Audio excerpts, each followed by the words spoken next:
actually the what is your official title now with StarterPPC?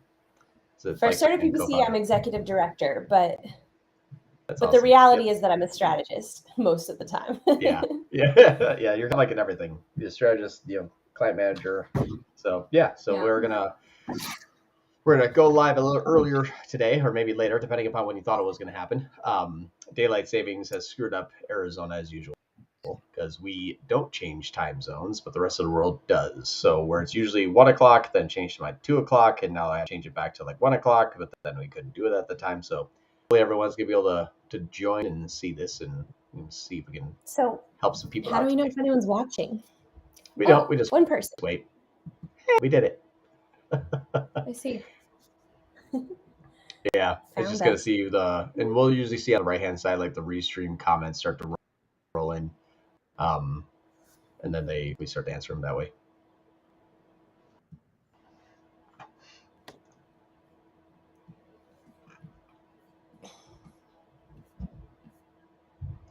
All right. Let's see. Although we usually get some folks from there we go. Nate from LinkedIn. Hey Nate. I know Nate. Good guy. So Google updated privacy and merchant center policies alongside Q4 increasing restrictions. How are you combating this? Hi, John. Hey, Nate.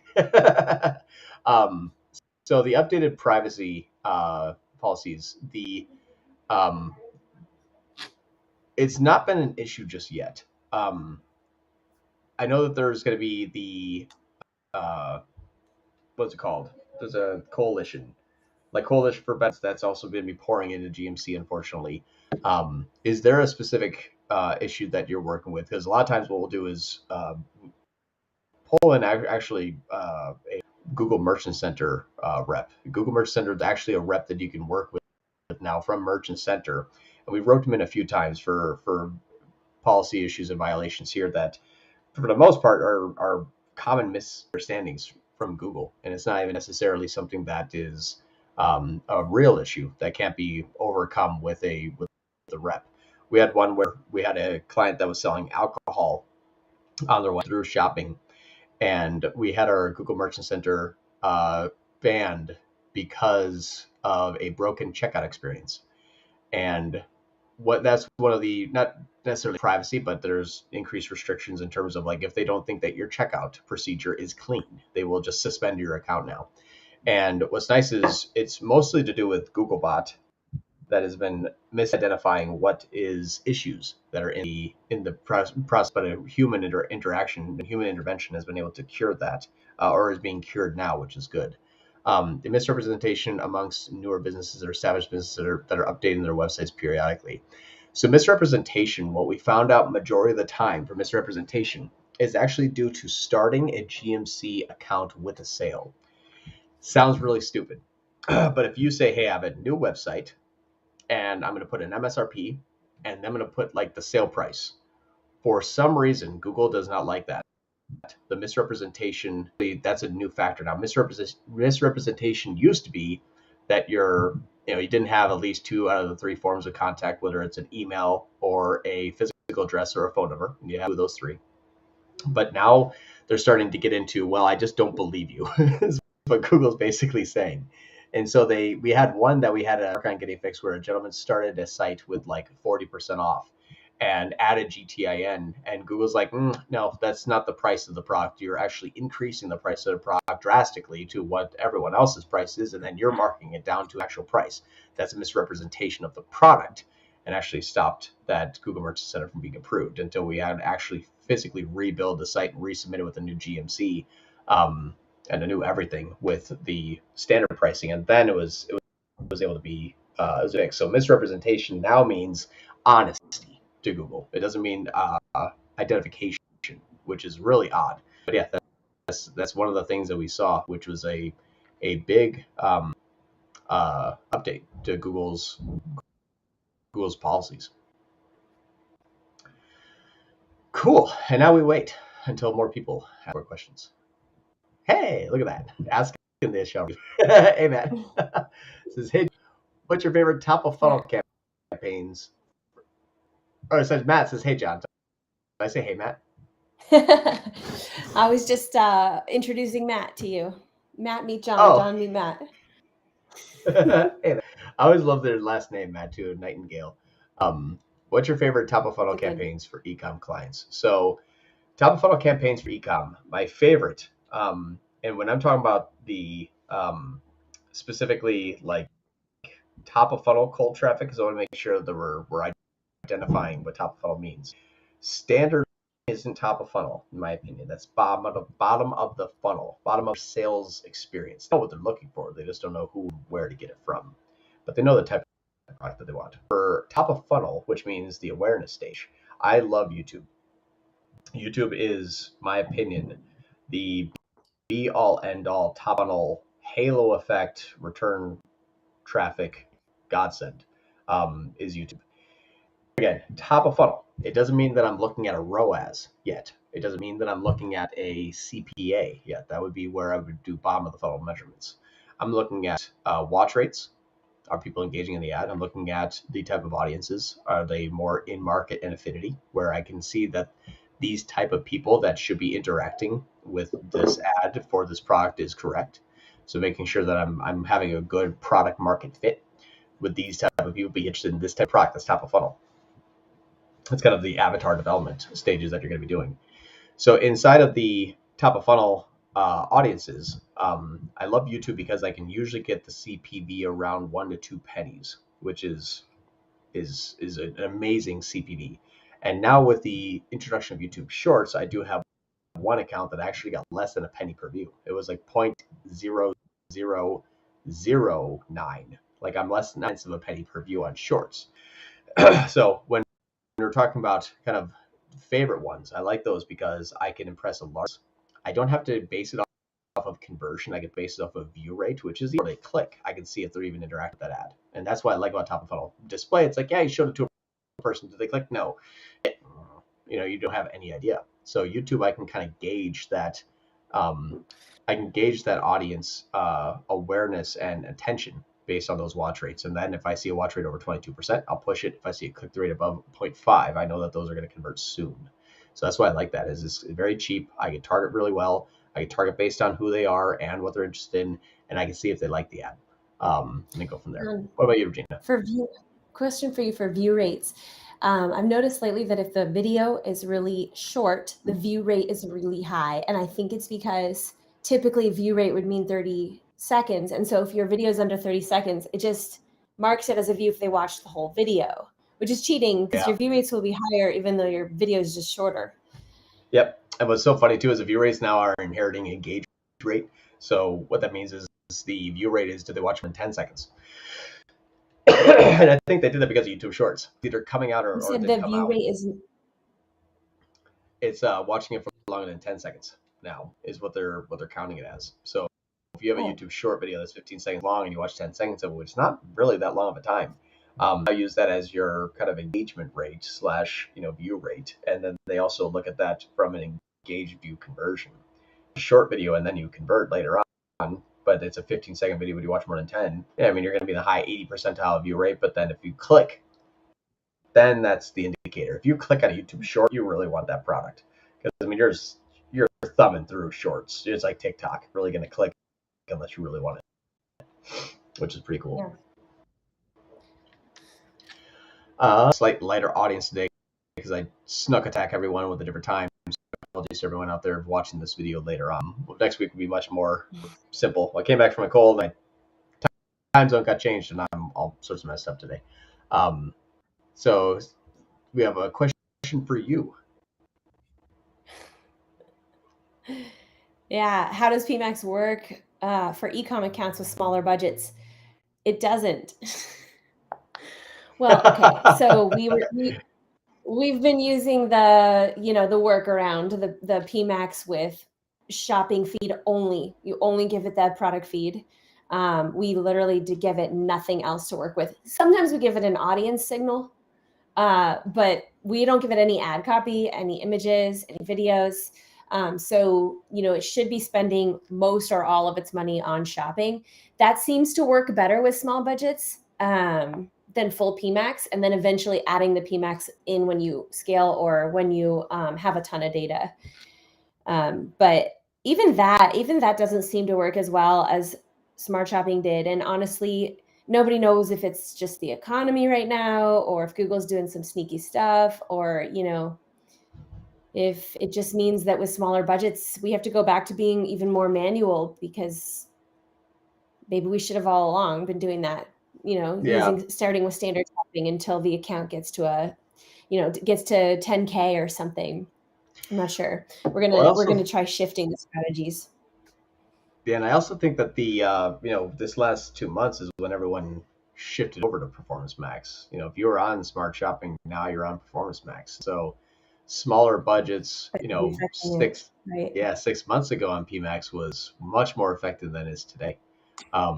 Because now everyone's fighting over the same inventory on the same channels, and you have to have a better, product at a better price or a better ad, way more better ad, just to make a dent now of a person that might be spending 5 times more than you. So it's Yeah. definitely, it's been building of a playing field, and we've taken a lot of clients back to standard shopping because of that with good success.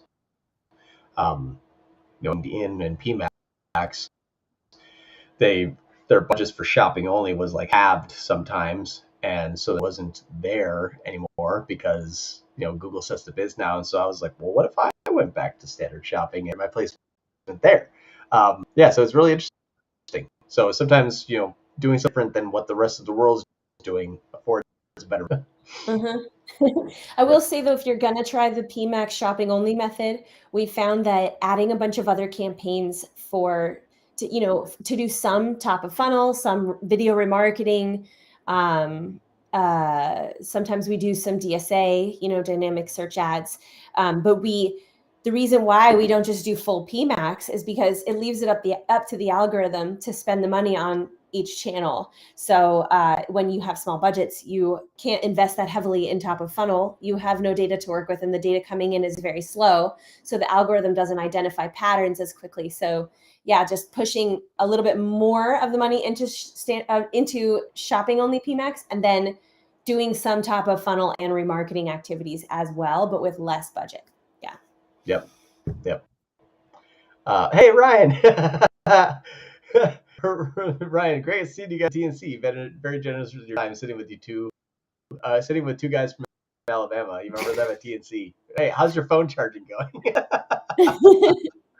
For those that don't know, Ryan graciously offered Regina his phone charger to charge her phone I when we were was at so Traffic and Conversion. antsy.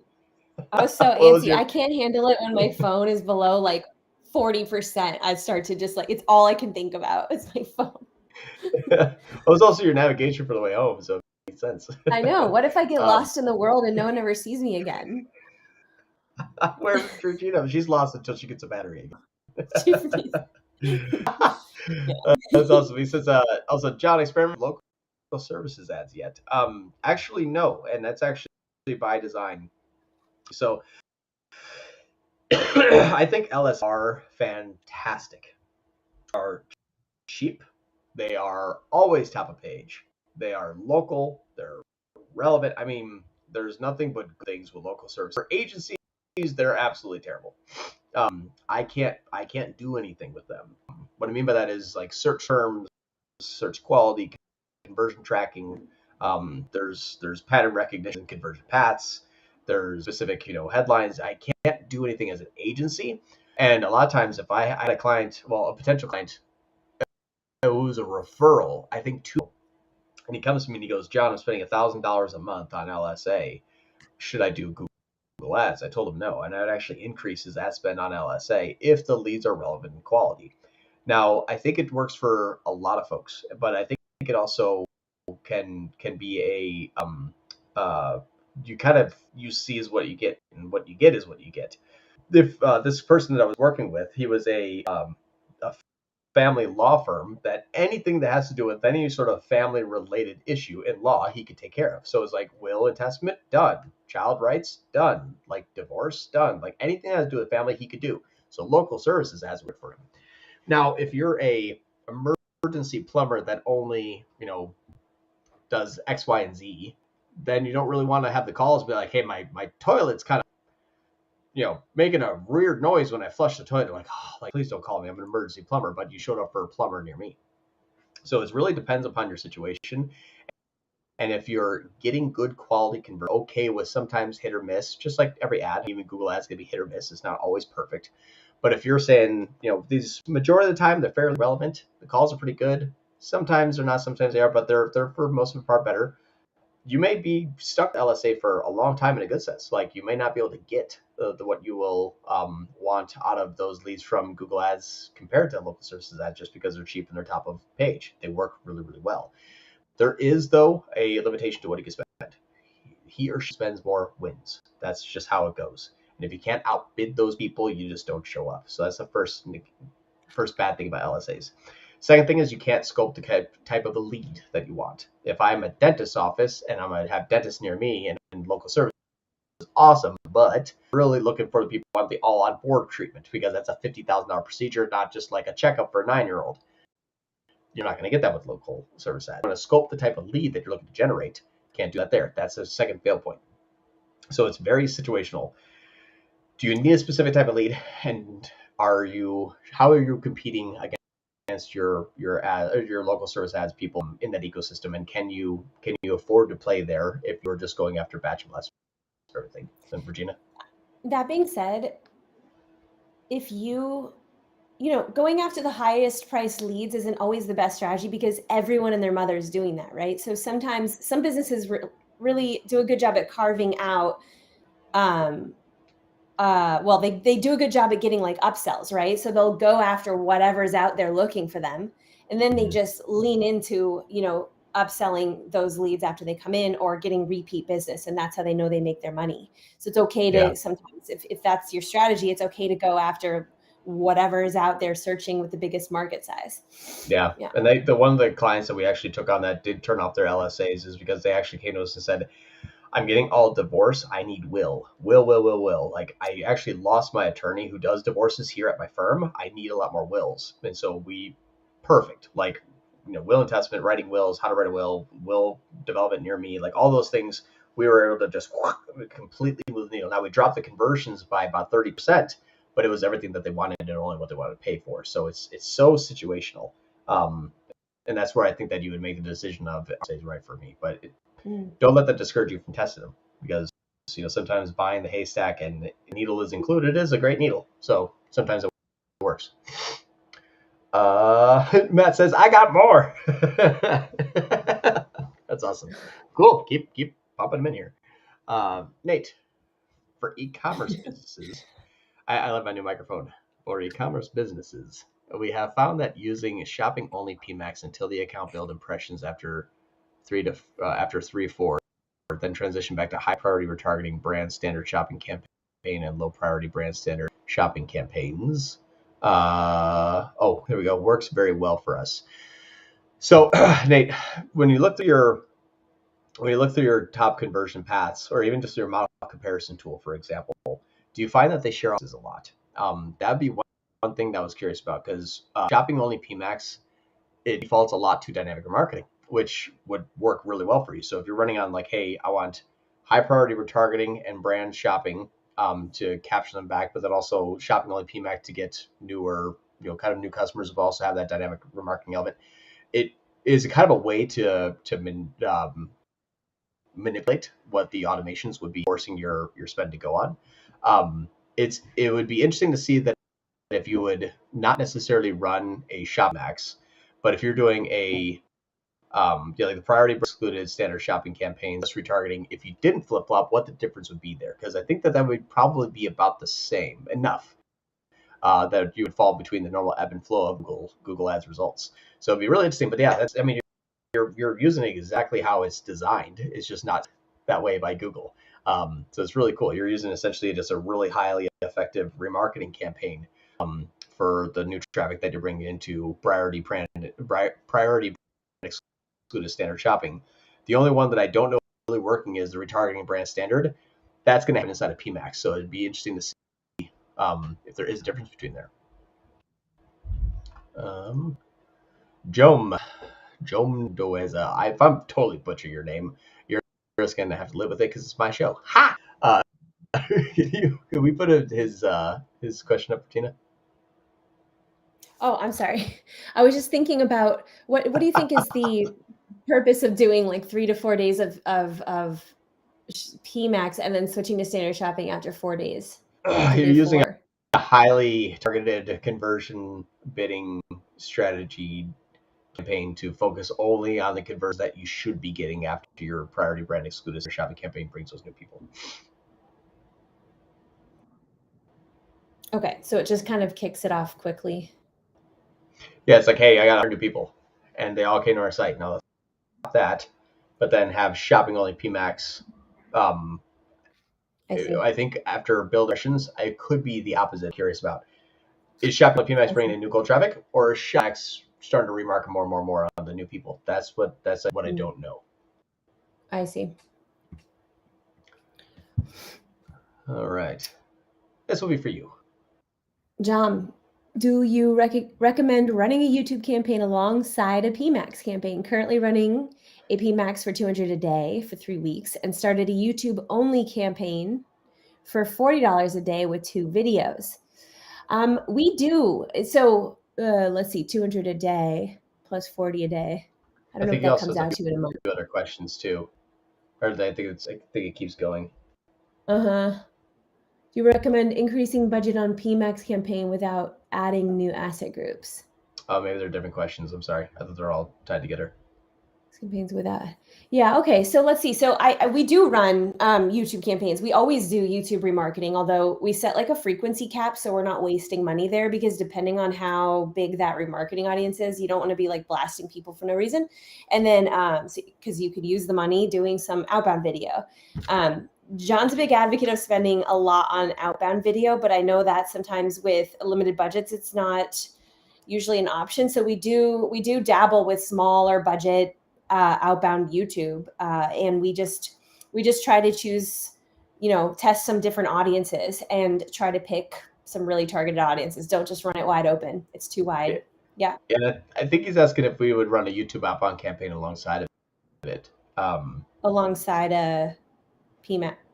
Oh, alongside PMax. I was thinking PMax shopping only. You don't have to, right? So like an outbound PMax has YouTube. video. Yeah, I'm sorry. I thought you were interpreting it as a YouTube remarketing.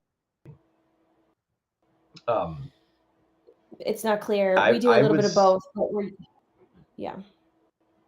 Go ahead. Go ahead. I would say that. Yes. So for YouTube, so here's something that I would look at is inside of your PMax campaign.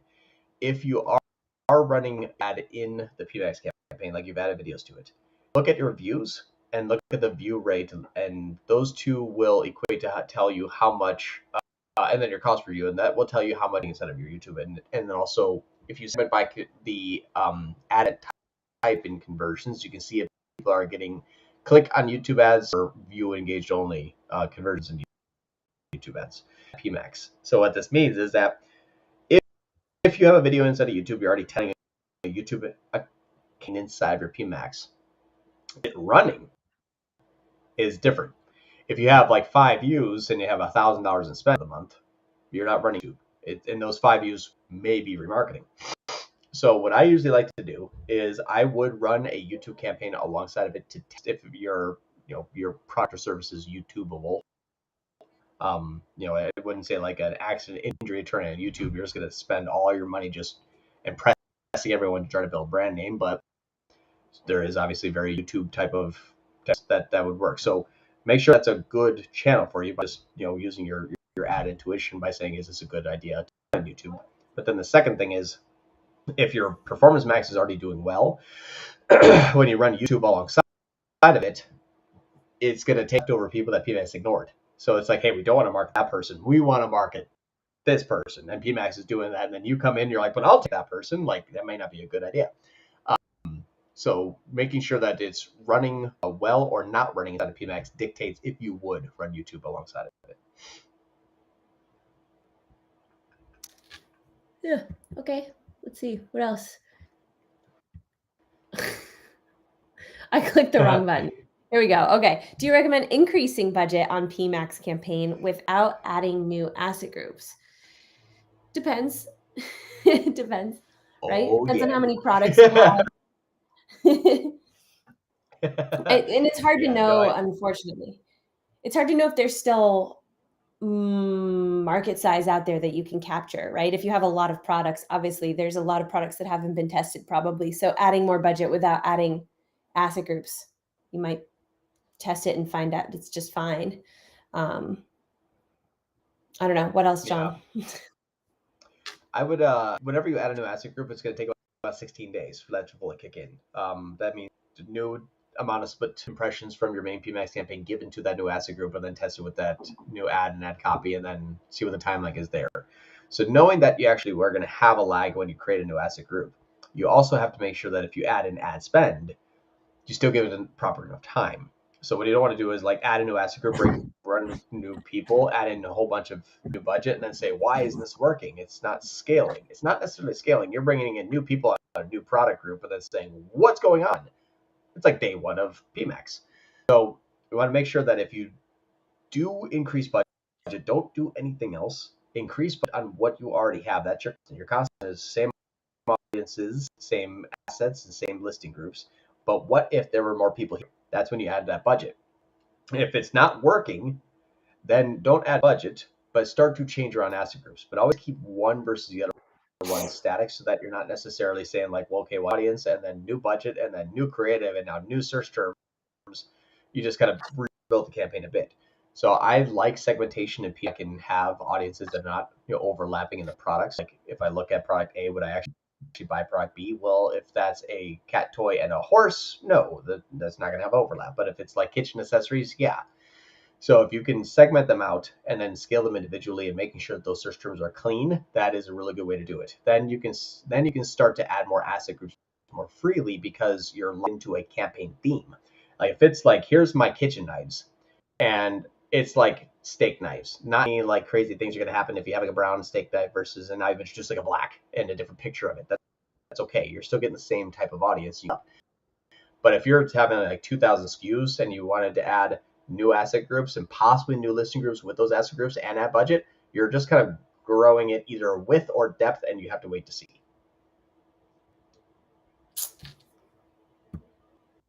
Next one. Do you also recommend using the same audience signals on a new asset group with new pictures and copy? Same audience, new assets. Yeah. There was a study that came out, I forgot which agency did it, but they actually watched between the impressions between asset groups when they asset groups. So what it was really cool is basically they started with one asset group and 100 impressions, and then they instantly added more. And so in one day, and so 100,000 impressions stayed 100,000 impressions. The one asset group that had 100,000 impressions went down to 25, and each other one had 25. So what happened was Google the same amount of people to an audience, and then a new asset group was split, and now they just started sending them into two different ones. So my opinion, don't change the signal. You're kind of doing A/B testing of ads to the same audience. I like keeping that signal the same because now I'm going to send the same type of traffic, but I'm just going to change the message. It doesn't help me if I send a same type or different type of traffic to a different message. I'm not A/B testing, or I'm not enhancing anything. I'm just kind of doing a random test on the side. Makes sense. All right. Frequency capping on. Also, TCPA or max conversion for YouTube only campaign. I started without TCPA and max conversions. Yeah. Frequency capping was for you. Yeah. Oh, yeah. For the video remarketing, I always turn on frequency capping because it's so easy to just accidentally show the video to everyone 40 times. I mean, if you have 40 videos, maybe, and if it's a Everyone really loves long that. sales cycle, right? Everyone loves getting the same ad Yeah. 40 So, times. Duh. it's kind of a feel thing. Like, how long is the sales cycle? How many times do you think people are going to want to see the video over what period of time? And how many videos do you have? Do you have things to tell them that is new and different angles of the product that you want to show them? So whatever frequency cap you feel is best, put it on, and that saves you dollars a day to spend on other campaigns. Yep. Yeah, I like frequency capping for remarketing because Google will be like, they still watch it, so I'm still show it. It's like, well, yeah, but they're not buying, but they're still watching it. You're still paying for it. Mhm. Ugh, like it's yeah. I'm Or so sick even of I even do seeing frequency SEM. capping. Sorry, go ahead. Sorry, I was just saying I'm so sick of seeing SEM rush YouTube remarketing. I've been in their thing for like months. Can't stand it. Oh, that's so funny. Never mind, sorry about yawn. I don't sleep. But the other thing that I like about frequency capping on YouTube remarketing is you can sort of do your own frequency capping if you have an audience. How they describe it, a subscription list. So if it's like users in this segmented audience only last 10 days, well, then that's your remarketing list that you append to or you attach as a targeted audience in your YouTube remarketing. And you don't have to have frequency capping on, they just automatically expire in 10 days. So those people Oh, are I always like that only 10 idea. days old. Yep. I'm gonna start doing that instead. That's a much Good more stuff. accurate way to do it because then you can control the timeline when they drop off. Whereas frequency capping only lets you say how many views per week or how many impressions per week. And Yeah. it's like I don't want them to do it for 6 months, to see it for six Right. months. Yeah, as Yeah. long as those people are like that audience subscription expires like day 1 to day 30, then just hammer those people after 30 days. Fine, go away. Yeah. Cool. Carson, is there a better way to test PMax with a lower amount of assets? You have to upload so many creatives, it feels like. Yeah, I mean, here's the thing: is Performance Max is basically like, hey, would you like to build out a YouTube, a shopping, a search, a GSP, discover, display, and remarketing at all in once? You're like, yes. Be like, work. You're like, I don't want to. I get it. It sucks, but you're building like 6 different campaigns in one. So, my opinion, we're gonna spend the daily ad spend on PMax. Days later, be like, maybe because I didn't have assets. So it sucks. I know it, but what I would say are kind of do it the full build the right way, or don't do it at all. My opinion. Just because if you find yourself halfway point, now you're wondering, was it me or was it Google? and Google works. We just like if the reason why it didn't work is because people didn't see the ads or the right amount of signals were provided. So I mean, sometimes we'll build out 50, 60, 80. You don't need to. You absolutely don't need to. Build out like 80 different asset groups with 50 different levels and all the other stuff. But at least give it like good old college try. Like make 3 asset groups, each would have 20 images. Yeah, you're gonna need 60 images, but you're probably gonna spend $100 a day next 45 days. You're put 5 and into it. Like I that's my opinion. All right. PMax Smart Shopping upgrade and full build PMax are still not performing as well as old Smart Shopping campaigns. Yep. Single purchase brand. It'll repeat. Leave or go manual shopping and remarketing.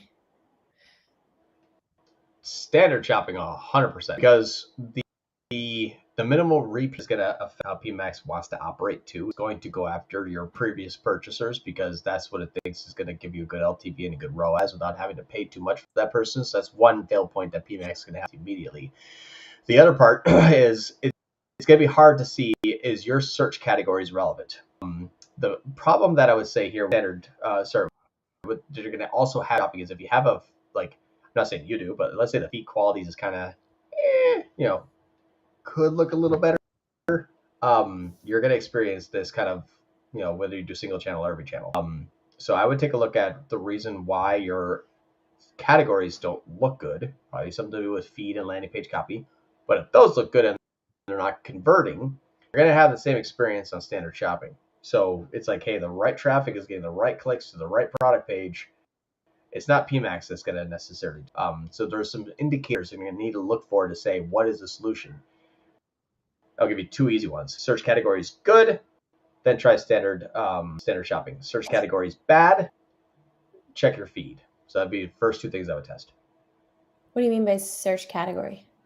The search categories, like if you're selling like a red high heel and they got 1,000 clicks last week on red high heel, it's not Google. There's a price or there's something else there that's missing that is stopping those conversions from really performing well. Ecom priority not firing, so dynamic remarketing isn't working. Something like that. There could be check that too, Matt. Check ecom priority. That's like 80% of full build. The up 30% of full build. Okay, Nate, we turn off the shopping PMax after it gains impressions. Oh, this is he was the one doing the 4 days.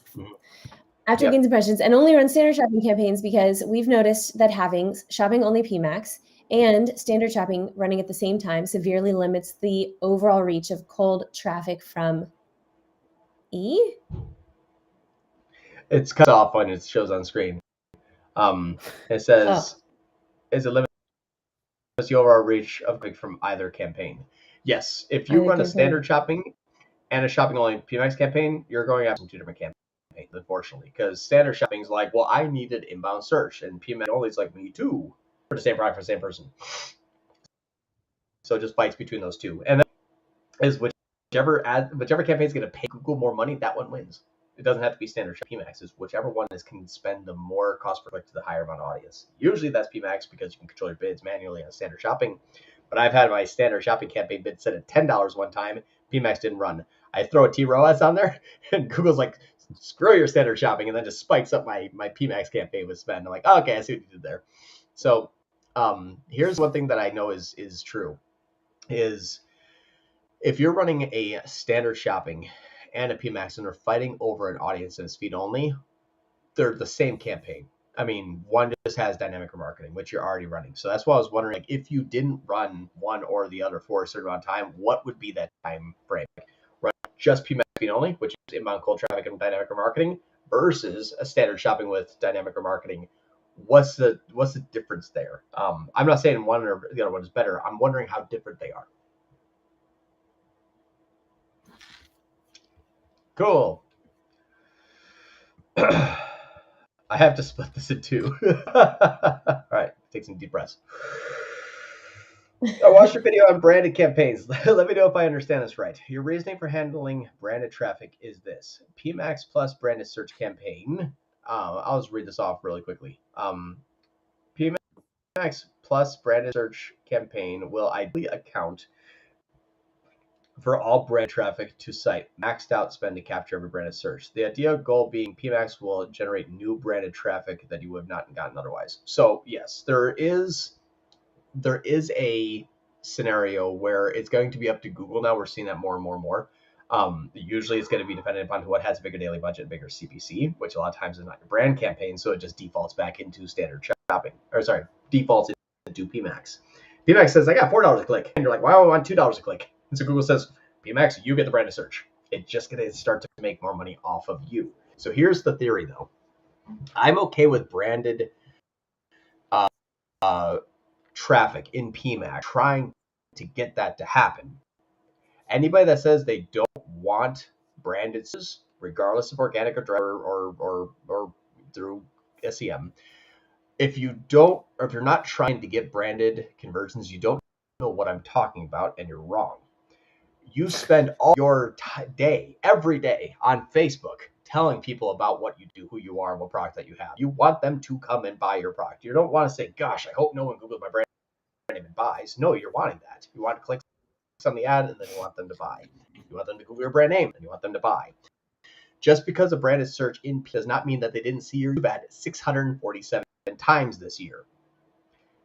You can't tell me if you or someone else or a billboard that got that branded search. No one knows. But what you can see is the purpose of that campaign, the purpose of other accounts campaigns like Facebook, and the amount of new customers and returning customers going through the brand, and your overall CAC and MER, cost of acquired new customer, omni-channel, and media efficiency ratio, which is company ROAS. If I spend X amount on this channel, that channel, this channel, that channel, after all of that, what did I make?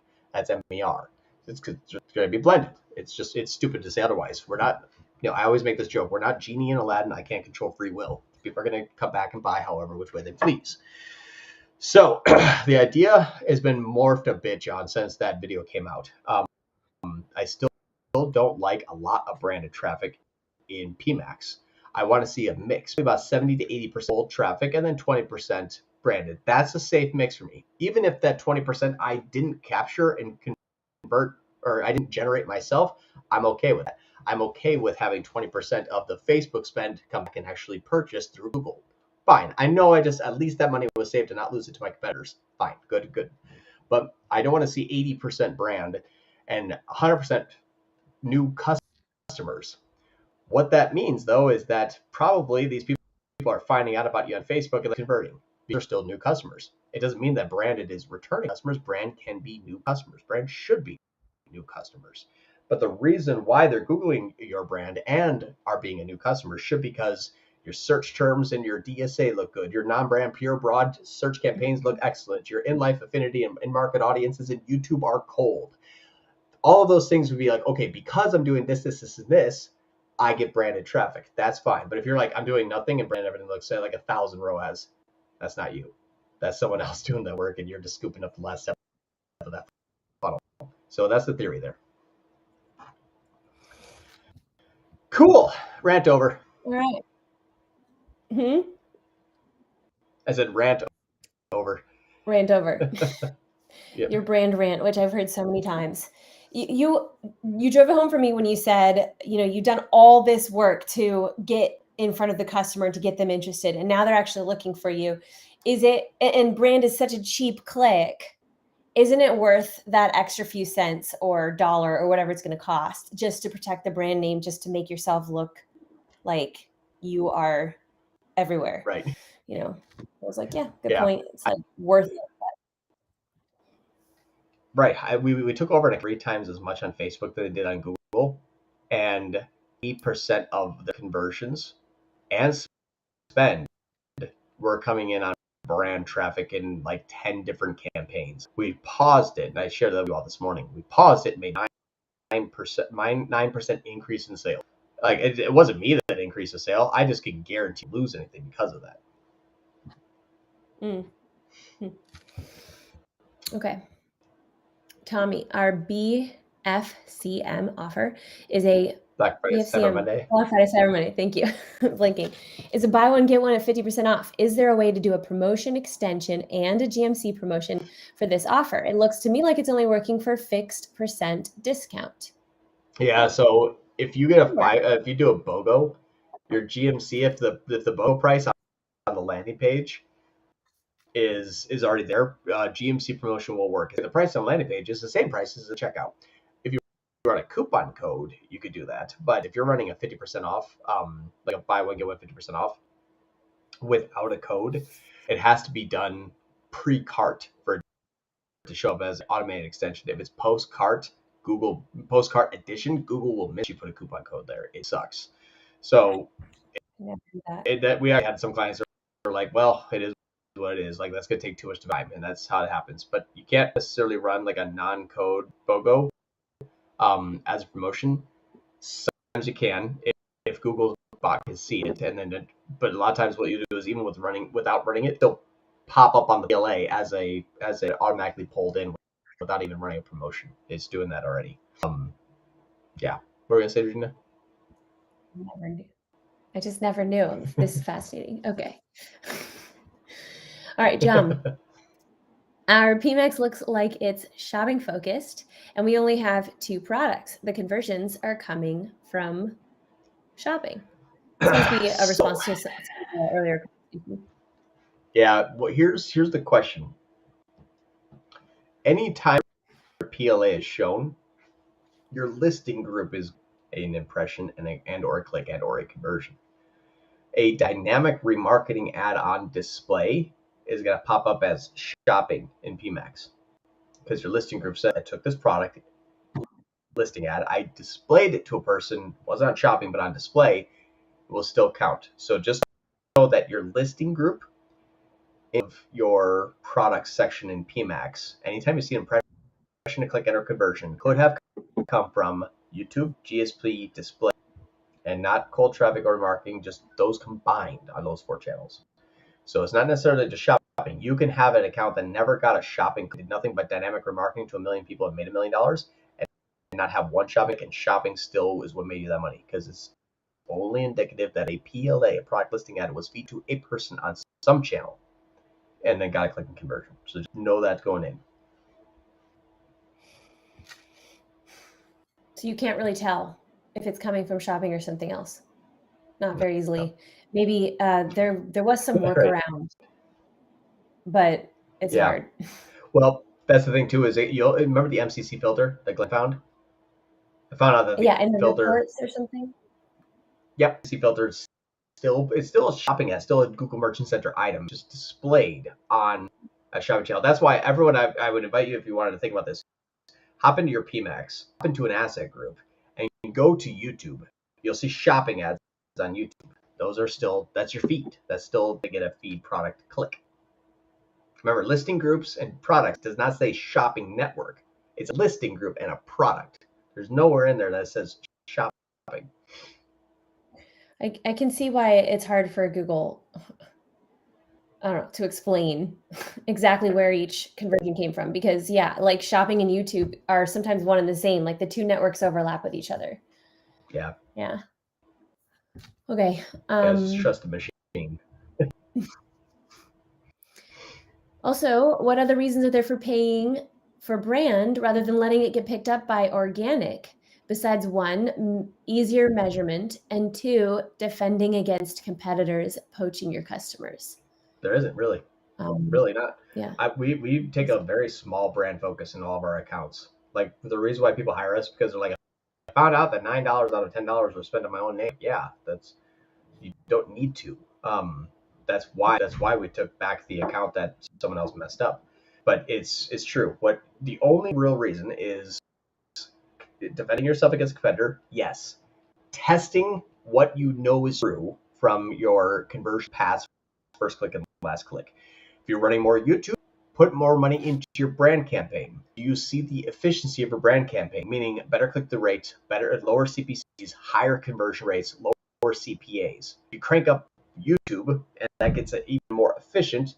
And you go into your attribution model, and you see that first click was on YouTube, last click was on your brand name. Nailed it. If brand's not existent, it's just all going to go to YouTube, but you're going to be like, I don't know how or why they're coming back or anything. So it's information for you to leverage and prove. You don't need to if you don't need to do that, but I'm not saying you have to, but that's a benefit to doing that. So you use it sparingly and you use it purposely. But don't just be like, well, that's a good ROAS, I'm going to throw more money at it. It's not a good idea. And we use target impression share 100% for brand campaigns, typically, right? Still, You should stop doing that. No, I'd never use. I don't like top search impression share. You get 100%. You never will. Google will stop you from ever actually getting that. If there's ever one competitor, even Amazon, like the highest you can get is like 97%. So when you kind of crank that up to like, I'll pay $10. But not top search impression share, but we just do target impression share, right? Just try to get into the top You of do page as cheap as possible. Top or absolute top or impression share. You have to choose one of those three.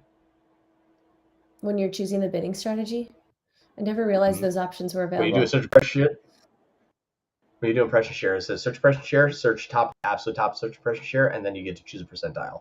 A lot of people will choose search absolute top search impression share, and then kick a number down to kick a number of $10.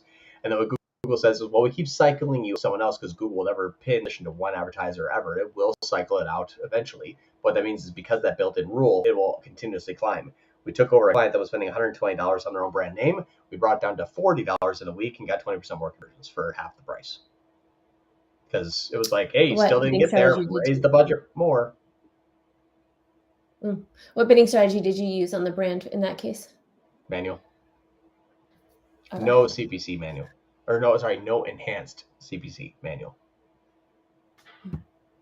Yep. Okay, Omar, I ran a test where I had a Performance Max campaign running along with many search campaigns, and I realized that PMax on search is prioritized over brand and exact match keywords on search. I think you said broad. Yeah, it's prioritized over broad and exact match. Yes, and that's what's interesting is what Google has said is the only keyword that will actually beat Performance Max is exact match. That turned out to not be true. I spent a lot of money the wrong way because of that. So thanks, Google. You owe me like $100,000. But yeah, well, you owe my client $100,000 because I had live for the last 4 months. But Google will legitimately give priority to Performance Max. It did for a long time because it was pushing it. So we have a hard and fast rule that if we're running Performance Max, we'll still run broad, but we're not going to force it. Whatever we earn. And you can actually start to earn yourself more conversions by giving yourself a better result because you're spending a little bit less money on it. So less ad spend means higher ROAS, means lower CPA, which means better performance. And then as you start to spend up, you can kind of see it start to pull out of Performance Max. But running PMax alongside any search campaign that's not exact or even not phrased or not broad, Performance Max is just going to default win. We even try to pull out our brand campaign with Exact Match, and we're spending like $1,000 a day, and I try to spend $5,000 a day. And as soon as I negated it from PMax through a rep, I was able to spend $5,000 a day. I'm like, so that goes against what you guys just told me 3 weeks ago. They're like, yeah, that should have happened. I'm like, thanks. But yeah, PMax just always takes priority, which is fine if it's going to have better performance. They just scale that. That's Google's answer, which is fine as well. And if you don't want that, you're going to have to run it yourself, like kind of without PMax.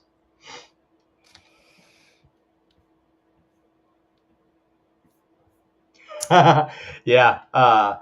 Everyone know this. Whatever your CPA is now, multiply it by 15 or what Google says 15 or more than 15, which is funny because that's 16, I guess.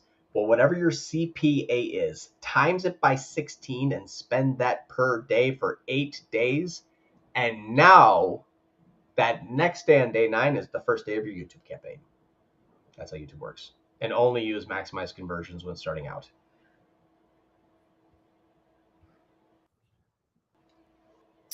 Carson, for the whole adding a product on sale disables the GMC. It does? Does it only apply to new stores? Or can you add products on sale on an established store without being penalized? This is for the misrepresentation one, I think. But is there a first part? I'm sorry. I'm not sure what for the whole means. I guess, yeah, for the whole, adding a product on sale disables the GMC. Oh, like suspends it. Does it only apply to new stores? No. Yes, unless it's like egregious. If you take a Nike and then you mark it up on your site to $17,000, but it's on sale at 95% off for $300, yeah, you're probably going to get banned. But it's mostly for new stores where it looks like a misrepresentation.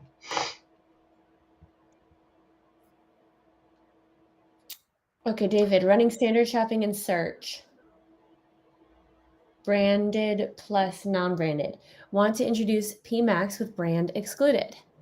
Should non-branded search be paused to let PMax work its magic to find prospective traffic? This is a discussion we have a lot internally. Yeah, here's the problem that yeah, so there's no such thing now as non-branded PMax. Here's what I mean by that is PMax is going to remarket. They don't have to type in your brand name in order for PMax to pick them up in their remarketing channels. So let's say you brought in a person in a non-brand inbound search. Well, now PMax is targeting them for remarketing. They're going to work together. That's what's designed to do. So should non-branded search be paused to let PMax work? Perhaps. I'd run them alongside each other, which one wins. But just know that your PMax is going to take your non-branded search and then make your also non-branded search in your search campaign and remarket it. So it's going to remarket both of them, which means theoretically it's going to have more conversion because it's taking your traffic and trying to get it to convert. And it's got all 7 it wants to do so. So just know that they work together more often than not. Don't as a comparison. Think about, okay, can I bring in new traffic? If not, that may convert it and may not later on, but you can't compare the two because one has a disadvantage. Sorry. Okay, back to John. So he said, so it was yes, using same audience signals for new content on a new asset group. Yeah, it was. Yes, same because audience. He was saying it could split test. Yeah. Yeah. Having fun. Split test creatives with audience A. Yep. So it was a yes. Wait, is this the same? I am going to do some speed round real quick because I'm over time and I got now. Everyone else, so I have to take my wife to a doctor appointment, so we leave in 10 minutes. So I'm gonna do as fast as I can, rapid fire.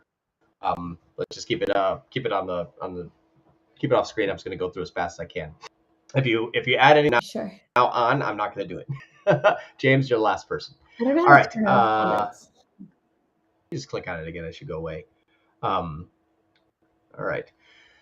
Should I use PPC Ad Lab to find keywords and add them to my existing keyword campaign that's already running? My opinion is always use Google Keyword Planner. PPC Ad Lab is good, but Google Keyword Planner gives you insight as to what Google thinks you're going to get and or pay. I always default to Google Keyword Planner only because any other third-party tool I've not seen really good performance above like 40% accuracy. So just know that's a thing. Use it directly, not as an absolute. Joan, for adding more interest demo to the interest demo asset group 6 weeks. Yep, same audience signal. I would say absolutely. Audience signals, you're 90 days before those things really start to like kind of embed themselves. So keep them the same. Steve, I sell supplements. GMC product feed is approved for shopping, but never approved for display listings. Definitely screwed out dynamic marketing campaigns. Yes, because you're actually violating the HIPAA policy, which is health related inside of Google Ads. You cannot ever run display marketing because that is technically a display from someone's health, which is a violation. However, that get around via smart or via performance that seems to kind of ignore that rule. Wink, wink, nudge, nudge. But saying, yeah.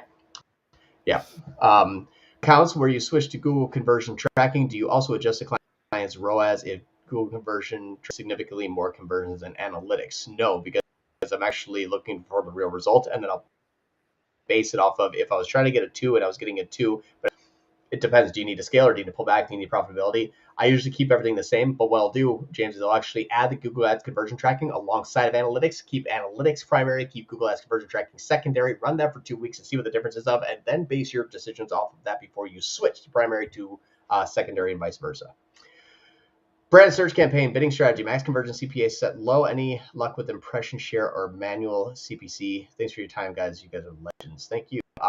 Brand search campaign strategy, max conversion CPC. No, I will always use manual CPC based on auction insights, based on exact match and phrase match keywords. And I have a different campaign for more broad if you'd like to, but I don't. I'm happy capturing 80% of what's really, really relevant, but not overpaying for it. So manual CPC without enhanced, because it's your brand and you're going to get conversions and Google's going to want to pay for more for them because they make more money when they come in. So use manual CPC so they don't let Google overpay for the conversions you are already going to get, even if you didn't show up like a direct or organic. So I always like manual CPC. eCom, what do you do when PMax gets a lot of YouTube traffic with poor results? I run more YouTube ads. Honestly, I'll run YouTube ads and I'll actually outpace YouTube on YouTube and actually start to pull out of YouTube instead of Performance Max and starts to go through other channels like good dynamic remarketing. And now I got a heavy top of funnel YouTube campaign with really solid dynamic remarketing inside of PMax, and those two work really well. I scaled it up 5x in the last like 3 months and it's just been cruising. Since no one is asking anything more, I'll continue. Hope you don't think I'm spamming. No, James, we're good. You just answered my brand search campaign question, so ignore that one. Got it. PMax, regarding the previous question, how do you know if it's cold or warm traffic that is visible at the listing group, given that it's cold shopping or you don't? So Performance Max, you can never tell if it's cold or warm traffic. If you look in the search categories, it looks like 80% of your search campaigns are non-branded, like what is the best, hair cream? Yeah, it's got really good cold traffic. But when you're talking about outbound or even anything that has to do with remarketing versus cold, no way to tell. It's really impossible. You're going to have to run it manually for that one. What does a performance rating is not available at this time means? It means that there's probably either an issue with the rating because you violated a little bit, like Google policy. Anything health related, you'll never get a ranking. Things that don't have enough impressions, clicks, and conversions in that one specific asset group won't get a ranking. It's being mixed around right now. They're kind of updating it. It used to just default to low. Now they just default to nothing yet. So just know that change didn't go from low to bad. It just means that low meant bad, or low meant just nothing originally. And now they're actually just giving you nothing. But it also could be that you're violating a small little tiny policy somewhere and it's just going to blank out the whole thing, unfortunately. I've had an exclamation point in an asset group kill my entire listing group details. So go figure. Would you say a PMax campaign is doing well if we're getting 7 to 8 conversions a day with that TCPA on? Yes, and I would say that depending upon if your results are good, you can probably scale that. And if not, then just throw probably a nice high bar TCPA. Like as long as I get conversions of $50 above what I'm currently getting or less, I'm happy, and you can probably run that thing forever. As long as it's not remarketing or brand traffic. See, if 20% of my daily hits register a valid eCom priority, yet I can't Again, I get a data sourcing error because I can't tell. Yes. So look at your eCom product ID and look at the actual code it gives you. That code should match your item ID in your feed. If your eCom product ID says like 1, 2, 3, 4, 5, and your IDs in your feed say Shopify US _68, the code that's being sent back does not match your feed, which means Google is getting bad information from the remarketing tag says remarket product, and then it says we don't have that product. Like those two aren't matching. So just check what the actual code is being sent versus your item ID. Blended MER ROAS. Where do you check this? Google Analytics, client see message, Shopify, client see message such as Shopify, but just make sure you're getting all of the areas inside of where they're actually spending. If they're spending X amount on Google, X amount on Facebook, X amount on Snapchat, X amount of Pinterest, whatever it is, take all of that combined. That's your MER versus all traffic, organic, email. It doesn't matter. All cash in, all cash out, regardless of source, does not matter. That's MER because a person can see you on pictures, click on a YouTube ad, and then Google search your brand name, sign up for an email, convert on an email. 3 months later, still MER. So just know that that's how you do that. Last one, Patty, for smaller budgets, 5K local service businesses, do you recommend splitting each service into a phrase match campaign and exact match campaign? Not for low. I would actually, for low budgets, I would stick to pure broad if you can, and then identify what's going to be working well. If you need to have that placement, I would actually use a phrase match first. You're going to pay less than exact match, and phrase match is going to be matched with exact match anyway because it's going to say exact match close variant. What does that mean? Phrase. So start with phrase if you do need that placement. Thank you, everyone. I have to go. Love you all. See you next time. Bye-bye. Bye, John.